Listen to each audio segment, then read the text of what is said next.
নমস্কার বন্ধুরা, রিমঝিম রান্না ডায়েরিতে আপনাদের সবাইকে জানাচ্ছি স্বাগত। আজ বানাবো ডিমের একটি দুর্দান্ত স্বাদের রেসিপি। এই রেসিপিটি থাকলে দুপুরবেলা কখন যে এক থালা ভাত শেষ হয়ে যাবে বুঝতেই পারবেন না। বাচ্চা থেকে বড় সবাই দেখবেন চেয়ে চেয়ে খাবে, এতটাই টেস্ট হয়। সবাই কিন্তু আপনার প্রশংসায় পঞ্চমুখ হয়ে যাবে আর সবাই একটাই কথা বলবে, বাহ দারুণ হয়েছে।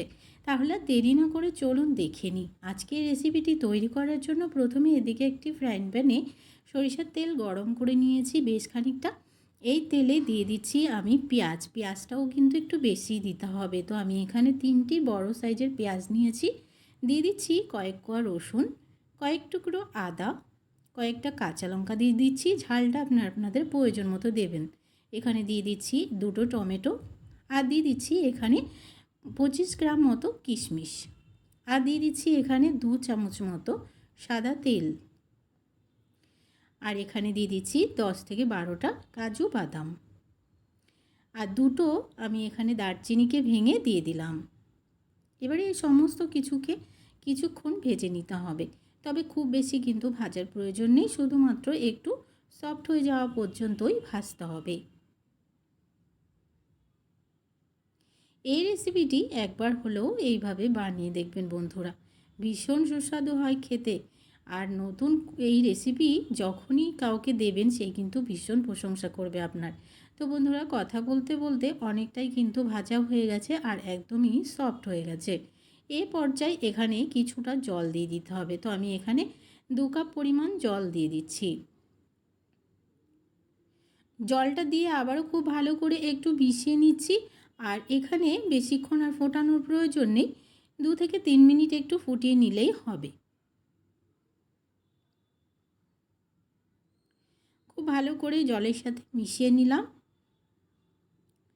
তো বন্ধুরা, 2 থেকে 3 মিনিট একটু খুব ভালো করে ফুটিয়ে নিয়েছি। এবারে নামিয়ে পুরোপুরিভাবে ঠান্ডা করে নিতে হবে।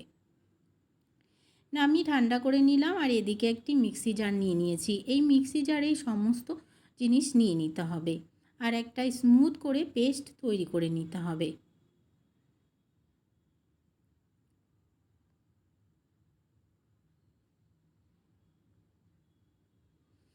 সমস্ত ভাজাগুলোকেই আমি এই মিক্সি জারে নিয়ে নিলাম আর একটা স্মুথ করে পেস্ট তৈরি করে নিচ্ছি। তবে এখানে কিন্তু আর জল দেওয়া যাবে না। এদিকে কয়েকটা ডিম সিদ্ধ নিয়ে নিয়েছি আর এই ডিম সিদ্ধগুলোকে একটা ছুরির সাহায্যে কেটে কেটে নিতে হবে পুরো ডিমটাকেই। ভিডিওতে আপনারা দেখতেই পাচ্ছেন যে আমি কিভাবে কেটে নিয়েছি। সমস্ত ডিমগুলোকে কেটে নিলাম। এবারে আমি এখানে 1/2 চামচ পরিমাণ হলুদের গুঁড়ো আর 1/2 চামচ পরিমাণ লবণ দিয়ে এই ডিমগুলোকে খুব ভালো করে একটু মাখিয়ে নিলাম। এদিকে ফ্রাইং প্যানে তেল গরম করে নিয়েছি 1 চামচ পরিমাণ। এই তেলেই ডিমগুলোকে একটু ভেজে নেব, তবে খুব বেশি কিন্তু ভাজার প্রয়োজন নেই, হালকা একটু ব্রাউন কালার এলেই হবে। ডিমগুলোকে নাড়াচাড়া দিয়ে হালকা করে একটু ভেজে নিলাম, নামিয়ে নিচ্ছি। ওই তেলেই এবারে রান্নাটা করব। এবারে আমি ওই তেলে দিয়ে দিচ্ছি 1/2 চামচ গোটা জিরা আর 2টো শুকনো লঙ্কা, আর যে এই সমস্ত কিছুকে একটু ভেজে নিলাম। আর যে পেস্ট করে রেখেছিলাম মশলাটা, সে সমস্ত মশলা এখানে দিয়ে দিচ্ছি। দিয়ে দিচ্ছি পরিমাণ মতো লবণ, 1/2 চামচ ধনে গুঁড়ো, 1/2 চামচ জিরা গুঁড়ো, 1/2 চামচ হলুদের গুঁড়ো, আর 1 চামচ পরিমাণ দিয়ে দিলাম কাশ্মীরি লাল লঙ্কার গুঁড়ো। এটা সম্পূর্ণ অপশনাল, এটা শুধুমাত্র আমি কালারের জন্য দিলাম। খুব ভালো করে এই মশলাটাকে নাড়াচাড়া দিয়ে মিশিয়ে নিতে হবে আর খুব ভালো করে মশলাটার জলটা শুকিয়ে যাওয়া পর্যন্ত কষিয়ে নিতে হবে। মশলা কষানোর উপরেই কিন্তু রান্নার টেস্ট।